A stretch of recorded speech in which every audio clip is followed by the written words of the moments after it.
Hello friends, income tax के cases की series में आज जो इशू हम डिस्कस करेंगे वो एक बहुत इंपॉर्टेंट पॉइंट पर है। जब कभी भी हम देखते हैं कि हमको कोई असेसमेंट ऑर्डर मिलता है या इवन फर्स्ट अपीलेट अथॉरिटीज के केस में भी जब सीआईटी अपील्स के ऑर्डर मिलते हैं, तो ये ऑर्डर्स के अंदर जो एसएससी की एडिशंस करने का बेसिस दिया जाता है, रीजंस दिया जाता है, वो इतने वेग होते हैं या कई जगह तो खाली एडिशंस कर दी जाती हैं बिना एडिशंस के आधार को बताए हुए। ये सारे ऑर्डर्स जब एसएससी अपने सबमिशंस को सबमिट करता है तो उनको कंसीडर किए बिना किए जाते हैं। कुछ ऐसी परिस्थिति हो सकती है कि जब एसएससी ने अपने सबमिशंस ही नहीं दिए, किसी वजह से एसएससी एडजर्नमेंट लेता रहा, उसके बाद भी एसएससी ने अपने सबमिशंस नहीं दिए, तो क्या उस परिस्थिति में भी असेसिंग ऑफिसर को एक रीजन ऑर्डर पास करना है? हालांकि आज की डेट की जो सिचुएशन है कि एसएससी के सबमिशंस देने के बाद भी रीजन ऑर्डर नहीं आते, तो क्या यह एक्सपेक्ट किया जा सकता है कि जो असेसिंग ऑफिसर है वो उस केस में जब एसएससी ने अपने सबमिशंस सबमिट नहीं किए, उस केस में भी जो कुछ भी असेसिंग ऑफिसर के पास अवेलेबल मटेरियल है उसमें रीजन ऑर्डर दे? यही इशू कलकत्ता हाई कोर्ट के सामने एक बहुत important judgment GSP piling constructions private limited versus assistant commissioner of income tax के केस में सामने आया। यह केस 461 पेज नंबर 59 पर रिपोर्ट हुआ और इस केस का जजमेंट 17 अक्टूबर 2023 को आया। इस केस के अंदर जो एसएससी है उसने अपने मैटर को बहुत ही शिद्दत से लड़ा और जिसकी वजह से एसएससी अपने मैटर को दोबारा असेसिंग ऑफिसर के पास रिमांड बैक कराने में सक्सेसफुल हो पाया। प्रेजेंट केस के फैक्ट्स इस तरीके से हैं। एसएससी को एक शो कॉज नोटिस दिया गया सेक्शन 148A क्लॉज बी के अंदर कि आपका केस सेक्शन 148 का नोटिस भेज करके क्यों ना रिओपन किया जाए।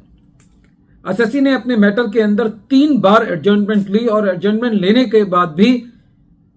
एसएससी ने अपने सबमिशंस को सबमिट नहीं किया। उसके बाद असेसिंग ऑफिसर ने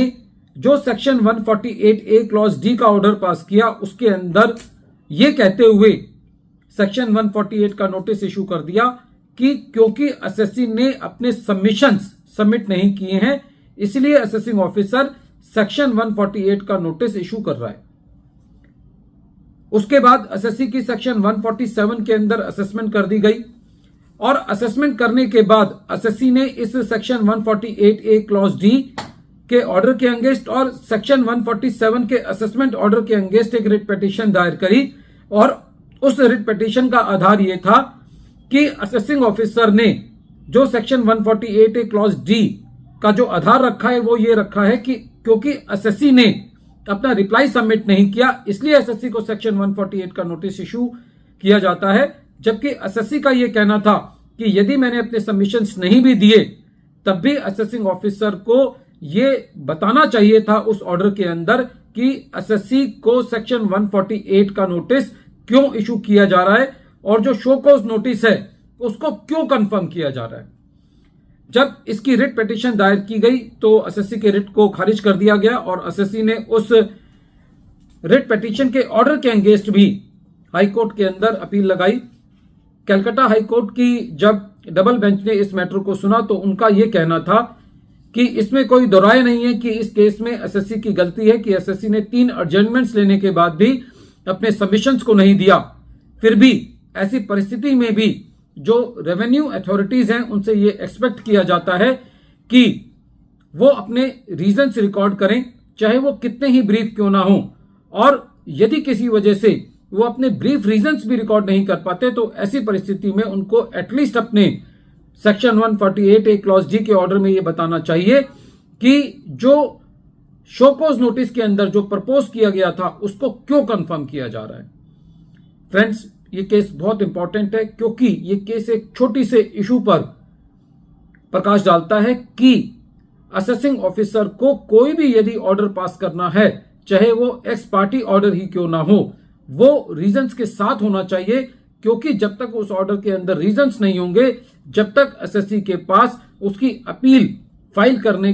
के लिए ग्राउंड्स भी नहीं एसएससी बना पाएगा। तो प्रेजेंट केस इस बात पर जोर देता है कि यदि एसएससी ने अपने सबमिशंस नहीं भी दिए हैं या कोई ऑर्डर जो कि रेवेन्यू अथॉरिटीज पास करने जा रही हैं वो एक्स पार्टी है, तो उस परिस्थिति में भी उनको एक रीजन ऑर्डर पास करना चाहिए। इस केस में कलकत्ता हाईकोर्ट की डबल बेंच ने इस मैटर को असेसिंग ऑफिसर के पास दोबारा रिमांड बैक किया और उस स्टेज पर रिमांड बैक किया जब असेसिंग ऑफिसर ने एसएससी को सेक्शन 148A क्लॉज बी का शोकोज नोटिस दिया था। फ्रेंड्स, वीडियो के अंत में एक बार फिर मैं केस का नाम रिपीट कर रहा हूं। केस का नाम है GSP piling constructions private limited and another versus assistant commissioner of income tax, और ये केस 461 ITR पेज नंबर 59 पर रिपोर्ट हुआ। मैटर कलकत्ता हाईकोर्ट ने डिसाइड किया और इस केस का जजमेंट 17 अक्टूबर 2023 को आया। Thank you friends.